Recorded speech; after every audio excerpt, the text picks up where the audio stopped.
Recientemente, uno de los mayores pools de minería de Bitcoin ha sido sorprendido rechazando transacciones de monederos sancionados por los Estados Unidos. El incidente ha reavivado el debate sobre la resistencia a la censura de Bitcoin y es probable que se caliente a medida que gestoras de activos como BlackRock sigan aumentando sus participaciones en las mayores empresas de minería de Bitcoin. Por eso, hoy vamos a explicar qué es la resistencia a la censura, revelar de qué formas la gente en el poder podría intentar censurar Bitcoin y ver cómo se puede evitar. Si tienes BTC en cartera, este podría ser uno de los vídeos más importantes que verás en tu vida. En el ámbito de las criptomonedas, la resistencia a la censura se refiere a la capacidad de una criptomoneda para procesar todas las transacciones según las reglas de la cadena de bloques. En otras palabras, significa que todas las transacciones y monederos son tratados por igual por la red independientemente de para qué sean las transacciones o a quién pertenezcan los monederos. Por supuesto, la resistencia a la censura de Bitcoin es un arma de doble filo. Por un lado, significa que es casi imposible que aquellos que ostentan el poder controlen las transacciones de la gente normal. Pero por el otro lado, también significa que es prácticamente imposible controlar las transacciones de los delincuentes.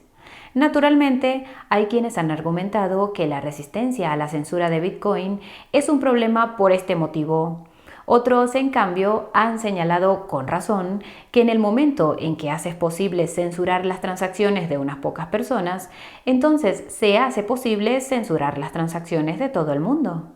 Al principio, este poder de censura de las transacciones se utilizaría por razones con las que todo el mundo estaría de acuerdo, como detener a los delincuentes, pero con el paso del tiempo, este poder se utilizaría por razones mucho menos justificables. Hay quienes sostienen que esto ya ha ocurrido en el sistema financiero tradicional. No busques más allá de las CBDCs para comprobarlo. Encontrarás un enlace en la descripción si no sabes de qué estamos hablando. Por si no ha quedado suficientemente claro, la resistencia a la censura ha sido un tema candente en el ámbito de la criptografía incluso antes de que existiera Bitcoin. No obstante, no fue hasta noviembre de 2018 cuando comenzaron los debates. Fue entonces cuando la Oficina de Control de Activos Extranjeros de los Estados Unidos, u OFAC, sancionó por primera vez a algunas direcciones de monederos Bitcoin. Para contextualizar, las sanciones de la OFAC prohíben a las entidades de los Estados Unidos hacer negocios directa o indirectamente con entidades sancionadas, ya sean individuos, instituciones o estados. Aunque las sanciones de la OFAC se limitan técnicamente a los Estados Unidos, infringirlas en el extranjero puede dar lugar a un escrutinio regulatorio o incluso a la imposición de nuevas sanciones. Por eso las sanciones de la OFAC a direcciones de monederos Bitcoin fue tan importante. Los mineros de Bitcoin en los Estados Unidos podrían enfrentarse a un escrutinio regulatorio si procesaran transacciones de BTC con origen o destino en estos monederos. Los mineros de Bitcoin en el extranjero que procesaron estas transacciones también podrían enfrentarse al escrutinio regulatorio. Como referencia, cuando se envía una transacción de BTC es verificada por los nodos Bitcoin. Los nodos de Bitcoin almacenan el historial completo de todas las transacciones de BTC y comprueban ese historial para ver si la transacción de BTC que se está enviando es válida. Si lo es, se añade a la mempool que puedes considerar como una sala de espera virtual. Los mineros de Bitcoin eligen entonces qué transacciones de BTC en la mempool quieren incluir en el bloque que han minado. Para tu información, cada bloque es básicamente un conjunto de transacciones de BTC. Es en esta fase donde un minero de Bitcoin podría decidir no incluir las transacciones relacionadas con direcciones de monederos sancionadas. En teoría, hay millones de mineros de Bitcoin en todo el mundo. Esto significa que siempre habrá un minero en algún lugar que procesará una transacción independientemente de las sanciones. No obstante, en realidad, la mayor parte de la minería de Bitcoin la realizan un puñado de pools de minería, dos de los cuales controlan más del 50% de la tasa de hash de Bitcoin. Para los que no estén familiarizados, los pools de minería son entidades centralizadas que hacen posible que los mineros de Bitcoin combinen su potencia de minería para minar BTC juntos. La razón principal es hacer que las recompensas de minería sean más predecibles. Las recompensas en BTC de cada bloque minado se reparten en función de la potencia de minado. Ahora bien, sobre el papel, el hecho de que más del 50% de la tasa de hash de Bitcoin proceda de dos pools de minería es un problema. El motivo es que si controlas más del 50% de la potencia de minería de Bitcoin, en teoría podrías manipular las transacciones de BTC. Si estos dos pools coluden, es decir, trabajan juntos, podrían hacer precisamente eso. No obstante, en la práctica, si un pool de minería hace algo que no gusta a los mineros individuales, pueden redirigir fácilmente su potencia de minería a otro pool. Esto ya ha ocurrido muchas veces. Uno de los ejemplos más notables es Pooling, que los mineros abandonaron después de que dejara de pagar recompensas de BTC el año pasado. Como habrás adivinado, también le ocurrió a F2Pool después de que se revelara que había estado censurando transacciones de entidades sancionadas por la OFAC. F2Pool defendió inicialmente la decisión, pero finalmente eliminó el filtro de la OFAC, presumiblemente porque empezó a perder potencia de minería. En cualquier caso, esto es solo la punta del iceberg de la censura de Bitcoin. Si te está gustando el vídeo hasta ahora, asegúrate de pulsar el botón de me gusta para darle un empujón. Ahora bien, si has visto nuestro vídeo sobre la descentralización, sabrás que esta tiene muchas capas. Lo mismo ocurre con la resistencia a la censura y de hecho ambas están estrechamente relacionadas. En el caso de la resistencia a la censura de Bitcoin, la primera capa es la capa de servicios. Esta capa incluye a los exchanges y a los monederos. Obviamente, los exchanges son entidades centralizadas. Esto significa que pueden congelar las transacciones de BTC que vayan o vengan de monederos de Bitcoin que no les gusten. El ejemplo que nos viene a la cabeza en este caso fueron las donaciones de BTC que se enviaron a los camioneros que protestaban contra las restricciones de la pandemia en Canadá el pasado febrero. Muchas de estas donaciones llegaron a los exchanges centralizados. Posteriormente, el gobierno canadiense ordenó a estos exchanges que congelaran todos los BTCs que procedieran o fueran a parar a monederos asociados con los manifestantes. No obstante, si estás viendo este vídeo, lo más probable es que ya conocieras este riesgo.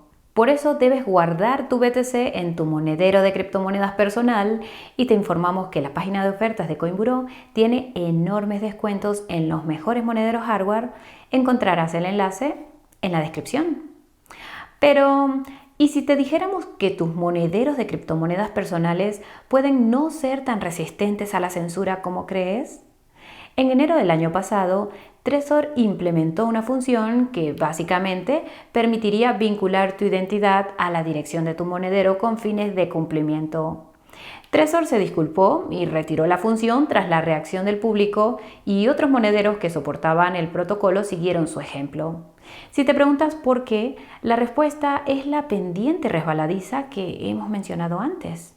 Este protocolo permitía efectivamente señalar a un exchange que eras el propietario de la dirección del monedero en cuestión. Con el tiempo, esta función básica podría evolucionar hasta convertirse en complejos requisitos KYC para crear una dirección de monedero. A principios de este año, Ledger fue objeto de críticas por una función llamada Ledger Recover. Para refrescarte la memoria, esta función te permitiría recuperar tus criptomonedas en el caso de perder el acceso a tu frase semilla. El problema es que esta función permitiría al gobierno confiscar tus criptomonedas. El hecho de que el software de Ledger no fuera open source hizo temer que esta capacidad existiera en todos los dispositivos, aunque Ledger Recover fuera un servicio opcional. Afortunadamente, Ledger anunció posteriormente que abriría gradualmente su código. Desgraciadamente, la función Ledger Recover seguía en marcha. Para ser claros, tanto Trezor como Ledger son seguros y ambos ofrecen excelentes monederos hardware. Incluso si empezaran a imponer restricciones arbitrarias a sus usuarios, Entonces, sería fácil utilizar tu frase semilla para acceder a tus existencias de BTC a través de otro proveedor de monederos, igual que los mineros de Bitcoin y los pools de minería. Pero, ¿y si la censura de Bitcoin tuviera lugar a un nivel más profundo que los monederos o los exchanges? Esto enlaza con la segunda capa de resistencia a la censura de Bitcoin, el nivel de protocolo. Puedes pensar en los protocolos como aplicaciones en la cadena de bloques de Bitcoin. Dos de los protocolos más populares de Bitcoin son los de capa 2 como la Lightning Network y los de mezcla como CoinJoin. Si has visto nuestro vídeo sobre Lightning Network, sabrás que consiste en canales de pago que se establecen bloqueando BTC en carteras de propiedad conjunta. Las partes que han bloqueado este BTC pueden entonces realizar transacciones en él a la velocidad de Internet y liquidar sus transacciones cuando cierran el monedero conjunto. También sabrás que Lightning Network no es perfecta. Una de sus mayores limitaciones es que requiere bloquear una gran cantidad de BTC. Esto hace que sea difícil e inconveniente para los titulares de BTC crear canales de pago. El resultado es que la mayor parte del tráfico de Lightning Network pasa por unos pocos canales de pago. Esto es un problema porque convierte lo que se supone que es una capa 2 descentralizada de Bitcoin en algo que se parece más al sistema financiero tradicional, con un puñado de intermediarios con capacidad para controlar y supervisar casi todas las transacciones gracias a unos nodos especiales llamados washovers. Esta es una de las razones por las que no todo el mundo es fan de la adopción de Bitcoin por parte de El Salvador. El monedero chivo del gobierno utiliza Lightning Network y ha habido informes de monederos congelados al recibir BTC de o enviar BTC a protocolos de mezcla. Crear un monedero chivo también requiere KYC. No obstante, como acabas de aprender, los salvadoreños pueden utilizar un monedero Bitcoin con un canal Lightning diferente para eludir estas restricciones, lo cual es una buena noticia. La mala noticia es que algunos protocolos de mezcla están aplicando estas restricciones a nivel de protocolo, concretamente la empresa matriz del monedero Wasabi. Para quienes no estén familiarizados, los protocolos de mezcla permiten aumentar la privacidad de las transacciones de BTC. Esto se hace agrupando un gran número de transacciones de BTC antes de enviarlas a las direcciones de los destinatarios. El monedero Wasabi es un monedero Bitcoin popular que ofrece esta función. Es importante tener en cuenta que los protocolos de mezcla no hacen que BTC sea privado. Todas las transacciones de BTC son visibles públicamente. Los protocolos de mezcla solo hacen más difícil discernir quién es el remitente y quién es el destinatario en una transacción. Si el protocolo de mezcla no tiene mucho BTC, entonces es fácil identificar a las contrapartes. En el caso del monedero Wasabi, su empresa matriz, ZK Snacks, anunció en marzo del año pasado que no mezclaría las transacciones de BTC procedentes de determinados monederos y no solo de los sancionados. El GitHub de Wasabi parece contener una larga lista de transacciones de BTC problemáticas que no utilizará. Esto incluye transacciones de BTC relacionadas con la venta de sustancias controladas, relacionadas con la venta de cualquier artículo que infrinja los derechos de autor e incluso las relacionadas con la venta de fuegos artificiales. Como te puedes imaginar, la comunidad Bitcoin no estaba contenta. Las únicas excepciones fueron los competidores de Wasabi. Tendrás que hacer tu propia investigación al respecto. Ahora bien, en defensa de Wasabi, los mezcladores de Bitcoin han experimentado un severo escrutinio regulatorio debido a sus características de privacidad. La OFAC sancionó por primera vez a un mezclador de Bitcoin en mayo del año pasado. Esto fue poco antes de que sancionara a Tornado Cash, el ahora famoso o infame protocolo de mezcla de Ethereum. Pero al menos es posible censurar las transacciones en la propia cadena de bloques de Bitcoin, ¿verdad? Esto está relacionado con la tercera capa de resistencia a la censura de Bitcoin, la propia cadena de bloques de Bitcoin. Para refrescarte la memoria, los mineros pueden decidir qué transacciones de BTC incluir en un bloque y si un grupo de mineros puede conseguir más del 50% de la tasa de hash, entonces pueden manipular las transacciones de BTC. A estas alturas ya sabrás que siempre hay un minero de Bitcoin en algún lugar que procesará una transacción de BTC independientemente de lo contaminada que supuestamente esté, y que un pool de minería que tome el control de la mayor parte de la tasa de hash es prácticamente imposible, porque los mineros individuales cambiarían de pool para asegurarse de que esto no ocurra. No obstante, también recordarás que gestoras de activos como BlackRock han empezado a comprar acciones relacionadas con la industria de la minería de Bitcoin. Esto se ha producido principalmente a través de sus ETFs, que al parecer poseen miles de millones de dólares en acciones de las mayores empresas de minería de Bitcoin cotizadas en los Estados Unidos. Una de estas empresas es Marathon Digital, que al igual que F2 Pool, fue objeto de críticas por lanzar en mayo de 2021 un pool de minería conforme a la OFAC y posteriormente dio marcha atrás. La diferencia es que como empresa cotizada, Marathon Digital responde en última instancia ante accionistas como BlackRock. Y como hemos visto, estos inversores están obsesionados con la huella medioambiental de la minería de Bitcoin. Por eso el CEO de MicroStrategy, Michael Saylor, fundó el Consejo de Minería de Bitcoin en junio de 2021. Uno de los principales objetivos del Consejo es demostrar que los mineros de Bitcoin en los Estados Unidos utilizan el tipo de energía adecuado. Como señalamos entonces, una de las consecuencias de esta iniciativa es que podría dar lugar a que las autoridades de los Estados Unidos dispusieran de una lista de todas las operaciones de minería de Bitcoin en este país. Esto podría permitir a las autoridades presionar a los mineros de Bitcoin para que se adhirieran a las sanciones de la OFAC utilizando todo tipo de medios. Además, si has visto nuestro vídeo sobre los criterios ESG y las criptomonedas, sabrás que a estas gestoras de activos en realidad no les preocupan los aspectos medioambientales de la minería de Bitcoin. Saben que es mentira. Lo que les preocupa es la gobernanza, su incapacidad para controlar Bitcoin y las transacciones de BTC. Es de suponer que esta es la razón por la que las gestoras de activos están tan interesadas en la minería de Bitcoin. Ten en cuenta que una cláusula de la presentación del ETF al contado de BlackRock implica que si Bitcoin se bifurca, BlackRock tendrá poder para elegir qué bifurcación apoya con su ETF. BlackRock podría utilizar su influencia sobre los mineros para asegurarse de que esta bifurcación sobreviva. A primera vista, la creciente influencia de gestoras de activos como BlackRock en la industria de minería de Bitcoin no es necesariamente motivo de preocupación. El motivo es que no todos los mineros de Bitcoin cotizan en bolsa y no toda la tasa de hash de Bitcoin procede de mineros de Bitcoin con sede en los Estados Unidos. No obstante, si lo miras más de cerca, te das cuenta de que los Estados Unidos representan gradualmente una parte cada vez mayor de la tasa total de hash de Bitcoin, 38% en 2022. Y lo que es más importante, la minería de Bitcoin es una industria intensiva en capital, lo que significa que los mineros necesitan mucho dinero si quieren sobrevivir y prosperar. Con más de 30 billones de dólares en activos bajo gestión, a las mayores gestoras de activos de los Estados Unidos no les falta capital que ofrecer a estos mineros para apoyar sus operaciones. Pero como todos los préstamos, estas ofertas vendrían con un montón de condiciones.